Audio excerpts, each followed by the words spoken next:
ರಾಮಾಚಾರಿ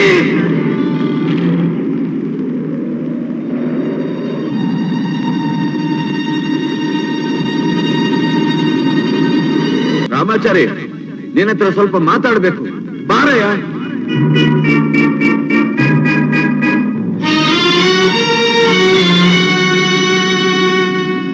ನೀವೇನ್ ಮಾತಾಡ್ಬೇಕು ಅಂತ ಬಂದಿದ್ರು ಅದು ನನಗೆ ಚೆನ್ನಾಗಿ ಗೊತ್ತು ಮೇಷ್ಟ್ರೆ. ಅದೇನ್ ಹೇಳ್ಬೇಕು ಅದನ್ನ ಅಲ್ಲಿಂದಾನೇ ಹೇಳಿ.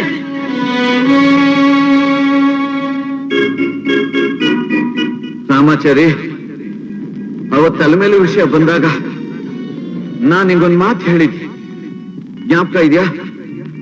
ಜ್ಞಾಪಕ ಇಲ್ಲ ಮೇಷ್ಟ್ರೆ, ಅದೇನ್ ಹೇಳಿ.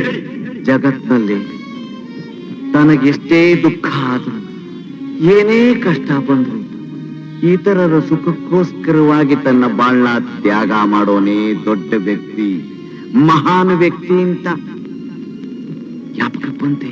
ನಿಮ್ಮ ಮಾತನ್ನೇ ನಿಜ ಮಾಡ್ತಿದ್ದಿಲ್ಲ ಮೇಷ್ಟ್ರೆ. ನನಗೆಷ್ಟೇ ದುಃಖವಾದ್ರು ಏನೇ ಕಷ್ಟ ಬಂದ್ರು ಈ ನನ್ನ ಮಾರ್ಗಟ್ಗೋಸ್ಕರ, ಈ ನನ್ನ ಮಾರ್ಗಟ್ ಸುಖಕ್ಕೋಸ್ಕರ ನನ್ ಬಾಳನ್ನೇ ತ್ಯಾಗ ಮಾಡೋಕ್ ಸಿದ್ಧವಾಗಿದ್ದೀನಲ್ಲ ಮೇಷ್ಟ್ರೆ. ಅದು ತ್ಯಾಗ ಅಲ್ಲ, ತ್ಯಾಗ ಅಲ್ಲ, ಅದು ಮೋಹ, ಸ್ವಾರ್ಥ ಮೇಷ್ಟ್ರೆ. ಈಗ ನಾನ್ ನಿಮಗ್ ಪಾಠ ಹೇಳ್ಬೇಕು. ನೀವು ಹೇಳ್ದಾಗ ನಾನ್ ನಡ್ಕೊಂಡ್ರೆ ಅದು ತ್ಯಾಗ. ನಾನ್ ತ್ಯಾಗ ಮಾಡ್ತಿದ್ರು ಅದು ನಿಮ್ ಕಣ್ಗೆ ಮೋಹ, ಸ್ವಾರ್ಥ.